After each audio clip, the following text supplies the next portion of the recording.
कि एक पैनल से 13 लोग कैसे जीत गए। उनको सपोर्ट और मिल जाता तो वो लोग भी जीत सकते थे और परिणाम कुछ भी हो सकता था, या 13 की जगह 5 भी हो सकता था। नमस्कार, मैं शांतनु श्रीवास्तव, आप देख रहे हैं INS 24 न्यूज। आज बीते दिनों में रेड क्रॉस सोसाइटी का जो चुनाव हुआ है उसमें 15 सदस्यीय कार्यकारिणी सदस्य चुन कर आए हैं। 63 लोगों का एक ग्रुप था और 63 लोगों में 15 लोगों को चुनना था और उन्हीं 15 लोगों में एक कार्यकारिणी सदस्य इस शहर के प्रसिद्ध व्यवसायी रामसन प्लाजा के संचालक श्री अंगद कुमार सिंह जी जो जीते हैं कार्यकारिणी सदस्य में, वो हमारे साथ मौजूद हैं। आइए इनसे जानते हैं इनके विचारों को कि ये जो जीत के आए हैं वो क्या करेंगे और रेड क्रॉस सोसाइटी में इस जीत को ये किस नज़र से देखते हैं। बहुत बहुत स्वागत है सर आपका हमारे तमाम दर्शकों की तरफ से, और हार्दिक शुभकामना और बधाई भी है आपको हमारे तमाम दर्शकों की तरफ से। धन्यवाद शांतनु जी।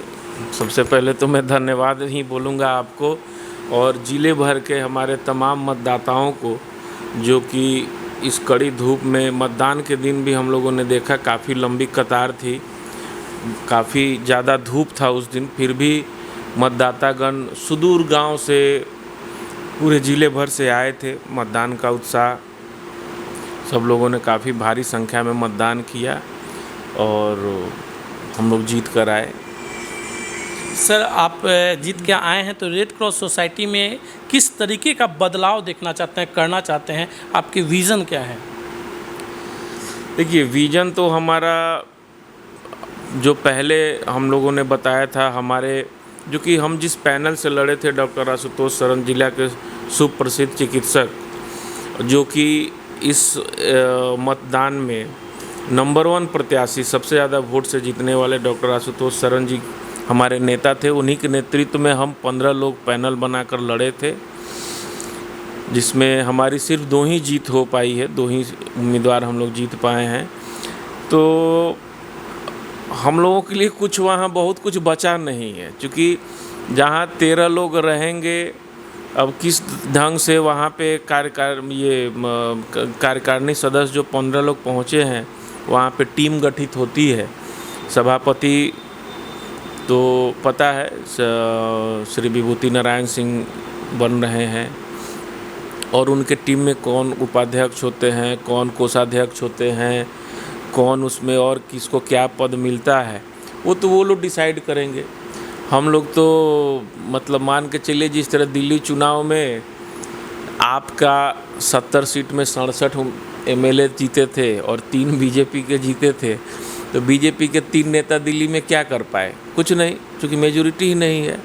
तो उसी तरह हम 2 लोग क्या कर सकते हैं? हम लोगों से फिर भी जितना बनेगा रेड क्रॉस के उत्थान के लिए, रेड क्रॉस के भलाई के लिए, हम लोग अपना सुझाव ही दे सकते हैं। सुझाव में हमारा प्रथम सुझाव यही रहेगा कि जो रक्तदाता बंधु जाते हैं रक्त देने के लिए, उनके लिए सबसे पहले व्यवस्था हो। अभी भी आप जाइए, आज अगर आप रक्त देते हैं तो आप अपने बदौलत देते हैं। रक्त देने के बाद आप उठते हैं तो हल्का सा चक्कर किसी को भी आता है, कमजोरी होती है, उनको इंस्टेंट एनर्जी की ज़रूरत होती है। तुरंत उनको केला देना चाहिए या जूस देना चाहिए, इंस्टेंट एनर्जी प्रदान करने वाला, जैसे सफ़ेद रसगुल्ला जो है, इस टाइप का व्यवस्था रेड क्रॉस की तरफ से होना चाहिए। एक व्यक्ति जो स्वेच्छा से खून देने आ रहा है, आप उसके ऊपर 50 रुपया खर्चा नहीं कर सकते। इतना खर्चा चारों तरफ हो रहा है रेड क्रॉस के ही पैसा से, तो एक रक्तदाता के ऊपर हम 50 रुपये नहीं खर्चा कर सकते, एक जूस नहीं पिला सकते। तो मेरा प्रथम सुझाव, जो भी वहाँ पे गठन हो रहा है सभापति का, उनके अंडर जो लोग भी प्रबंधन को देखने वाले हैं, उनको मेरा प्रथम सुझाव यही रहेगा कि रक्तदाता के लिए सबसे पहला व्यवस्था हो। दूसरी व्यवस्था यह हो कि मैनेजमेंट जो वहाँ पे बिल्कुल लचर हो चुका है, आपको खून लेने, ब्लड लेने जाना है, क्या प्रक्रिया है, ब्लड है कि नहीं है, रजिस्टर देख के, कई बार तो बिना रजिस्टर देखे ही लोग बोल देते हैं फलना ब्लड ग्रुप नहीं है, जाइए। तो ये चीज़ नहीं होना चाहिए। जो भी लोग वहाँ ब्लड लेने जाते हैं अगर ब्लड नहीं भी है तो उनको संतुष्ट करना है कि ब्लड नहीं है, इस वजह से हम नहीं दे पा रहे हैं, उसका डिस्प्ले होना चाहिए। हर एक घंटे वो डिस्प्ले अपडेट होना चाहिए कि ए पॉजिटिव इतना यूनिट है, बी पॉजिटिव इतना यूनिट है, ओ निगेटिव इतना यूनिट है। 8 ब्लड ग्रुप का डिस्प्ले होना चाहिए और वो डिस्प्ले पूरे पब्लिक के नज़र के सामने होना चाहिए कि मैं खुद जाऊं और देख लूं कि ओ निगेटिव 0 यूनिट है, तो मैं हो सकता है संतुष्ट होकर आ जाऊं कि है ही नहीं तो हम यहाँ क्यों समय खपाएं, हम दूसरे जगह जाएं या अपना कोई दूसरा तरीका लगाएं। तो ये पारदर्शिता लाने की ज़रूरत है कि जो भी लोग जा रहे हैं वो संतुष्ट होकर आए कि सही में नहीं है तो हमको यहाँ से अब चलना चाहिए। वो रजिस्टर के भरोसे नहीं कि रजिस्टर के अंदर क्या है किसी को नहीं मालूम। सपोज करिए आप ही जाते हैं और बोलते हैं कि हमको ओ निगेटिव चाहिए और लोग बोल देते हैं ओ निगेटिव नहीं, आप संतुष्ट होंगे? नहीं होंगे। देखेंगे जी, तो इसीलिए मेरा कहना है कि वो पारदर्शी होना चाहिए। ये मेरा दूसरा सुझाव है। तीसरा सुझाव यह है कि ब्लड सेपरेटर की जो बात काफ़ी दिनों से चल रही है, वह ब्लड सेपरेटर अब खरीद लेना चाहिए। रेड क्रॉस के पास पैसे की कमी नहीं है, पैसा पर्याप्त है। ब्लड सेपरेटर काफ़ी महंगा आइटम है लेकिन उतना ही उपयोगी आइटम है। एक ब्लड सेपरेटर अगर हमारे पास आ जाता है रेड क्रॉस के अंदर, तो 1 यूनिट खून सपोज मैंने दिया तो उसी ब्लड से प्लाज्मा निकाल के ज़रूरतमंद जिस व्यक्ति को प्लाज्मा दिया जा सकता है, जिसके अंदर सिर्फ हेमोग्लोबिन कम हो जाता है, उसको हम आरबीसी दे सकते हैं। उससे हम जो है जैसे प्लेटलेट्स डाउन हो जाता है, डेंगू वगैरह की जब बीमारी होती है या मलेरिया की बीमारी होती है तो प्लेटलेट्स डाउन हो जाता है, उसी ब्लड से हम प्लेटलेट्स दे सकते हैं। यानी 1 यूनिट ब्लड से 3 से 4 मरीजों की सेवा हो सकती है। तो सबसे पहले जो है ये बड़ा काम है, चूँकि इसमें पैसा ज़्यादा लगता है, तो यह भी काम जो है हमारे प्रायोरिटी में होना चाहिए। और चौथा काम यह जो मेरे नज़र में दिख रहा है कि वहाँ पे स्वच्छता का अभाव है। बिल्कुल। इतनी बड़ी संस्था, इतना हाइप मिला ज़िले के, जो हर एक बंधु, ज़िले के हर एक व्यक्ति को पता चल गया इस बार की रेड क्रॉस क्या होती है। तो वो संस्था जैसे ही आप घुसते हैं देखते हैं कि यत्र तत्र कूड़ा बिखरा हुआ है, नाली पानी बह रहा है, मिट्टी उड़ा हुआ है। उसके सामने जो पार्किंग स्थल है वो 12 महीना में 8 महीना वहाँ पानी जमा रहता है। कोई गाड़ी से आता है तो कीचड़ में पैर रख के उसको अंदर जाना होता है। तो साफ सफाई, जैसे मोदी जी भी देखिएगा कि पूरे देश के वासियों से पहला निवेदन किए थे कि हम लोगों को अपना परिवेश साफ सफाई रखना है, स्वच्छता वहाँ पे ज़रूरी है। तो यही 4 सुझाव मेरे तरफ से रहेगा। जो भी नए सभापति बने वो इस पे ध्यान दें। सर, एक और बात जो मैं जानना चाहता हूँ आपके माध्यम से, आप इस चुनाव को किस दृष्टि से देखते हैं? खास एक पैनल के 13 सदस्य चुन के आ जाते हैं, इस बात पे आपके विचार क्या हो सकते हैं? देखिए, इस पे तो बहुत सारी चीज़ें हैं कहने के लिए, क्योंकि कल से ही बाज़ार में पूरे मोतिहारी शहर में इसके ऊपर काफ़ी चर्चाएं हो रही हैं, तरह तरह की बातें सामने आ रही हैं कि एक पैनल से 13 लोग कैसे जीत गए।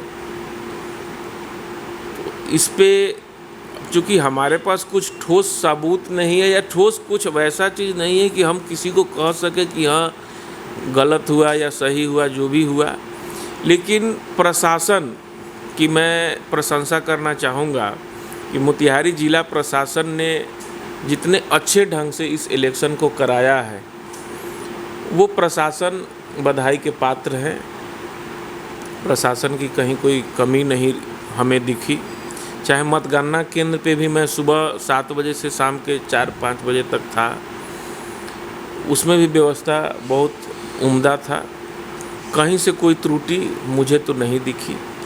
रही बात 13 लोग कैसे जीत गए, तो यह तो वही बता पाएंगे कि कैसे वह 13 लोगों 15 में से 13 बहुत बड़ी जीत होती है। किसी भी लोकतांत्रिक प्रक्रिया के लिए 15 में से 13 लोग को जीतना, इससे बड़ी उपलब्धि नहीं हो सकती है। हर एक लोग पैनल में लड़े, हमारा भी पैनल लड़ा, एक तीसरा पैनल भी था, उसमें भी काफ़ी अच्छे अच्छे लोग थे। सब लोगों ने मेहनत किया, लेकिन रिजल्ट जो है किसी के बस में नहीं रहता है। मैं भी जिस दिन मतदान करके आया, मुझे लोग, शहर के सैकड़ों लोग फ़ोन करके बोले कि अंगद जी, सबसे पहला रिजल्ट अगर किसी का आएगा तो डॉक्टर आशुतोष शरण का आएगा और आपका आएगा। आपको 1200 वोट मिल रहा है, कोई कह रहे हैं आपको 1500 वोट मिल रहा है। एक व्यक्ति तो हमको बोले कि अंगद जी, आपको 1800 से कम वोट आएगा तो हम अपना नाम बदल देंगे। तो मैं भी बहुत ज़्यादा आशान्वित था कि मुझे अच्छे वोट आएंगे, लेकिन अंत में जाते जाते 407 वोट पे हम अटक गए। फिर भी जीत मिली, जीत स्वीकार है। तो ये कहना मुश्किल है। मतदान के बाद बहुत तरह के आकलन लगाए जा रहे थे। हम लोग का भी आकलन यही था कि हमारे पैनल से लगभग 6 लोग कम से कम जीत के आ रहे हैं। मिनिमम 5 लोग को तो मैं मान रहा था कि मिनिमम 5 हमारे पैनल के जीत रहे हैं जी। 6 भी ये संख्या हो सकती है। और बहुत क्लोज फाइट होने की संभावना प्रथम दिन से ही थी। क्लोज फाइट हुआ भी, आप देखेंगे तो 600 से 700 के बीच में बहुत मत प्रत्याशी रहे। 600 से 700 के बीच में, 700 के 800 के बीच में लगभग मुझे लगता है 7 या 8 प्रत्याशी हैं। 800 से ऊपर, 800 से 900 के बीच में सिर्फ 4 लोग हैं जी। और 900 से 1000 के भीतर भी 4 लोग हैं और 1000 से ऊपर भी सिर्फ 4 लोग हैं। यानी 4 4 4 12 लोग 800 के ऊपर हैं। और 770 और 782 महेश सिन्हा जी को जो वोट मिला, यह मिला के 15 लोग हुए। तो फाइट तो क्लोज हुआ, नो डाउट, क्योंकि 600 से ऊपर जिसको भी वोट मिला, मेरा पर्सनल ये सोच है कि वह सारे लोग विनिंग, मतलब जीत के पात्र, कहीं ना कहीं हल्का सा जी उनको सपोर्ट और मिल जाता तो वो लोग भी जीत सकते थे और परिणाम कुछ भी हो सकता था। यह 13 की जगह 5 भी हो सकता था। ये भी हो सकता था कि हमारे पैनल से 6 आदमी जीत जाते। जो तीसरी पैनल थी जिससे एक भी लोग नहीं जीते, वहाँ से भी 4-5 लोग जीत सकते थे। सिर्फ 100 वोट का या 150 वोट का इधर से उधर ट्रांसफ़र हो जाता था। लेकिन मैं बस यही कहूँगा कि जो जीता है उसका कहीं ना कहीं मैनेजमेंट अच्छा होगा या उनकी पकड़ ज़्यादा होगी मतदाताओं के ऊपर, यही मैं कह सकता हूँ। बहुत बहुत धन्यवाद अंगद भैया, आपने अपने विचारों को रखा। ये थे अंगद कुमार सिंह, जो जिनको आप सुन रहे थे। इन्होंने रेड क्रॉस सोसाइटी के अभी हाल में हुए चुनाव के बारे में अपने विचारों को रखा और साथ ही कैसे काम करना होगा रेड क्रॉस सोसाइटी के सुधार में, उन बातों की भी चर्चा की। ऐसे ही जो लोग जीत के आए हैं, हम आपको उनसे मुलाकात करवाते रहेंगे। इसको देखने के लिए हमारे चैनल को लाइक करें, सब्सक्राइब करें और बेल आइकन बटन दबाना नहीं भूलें। बहुत बहुत धन्यवाद।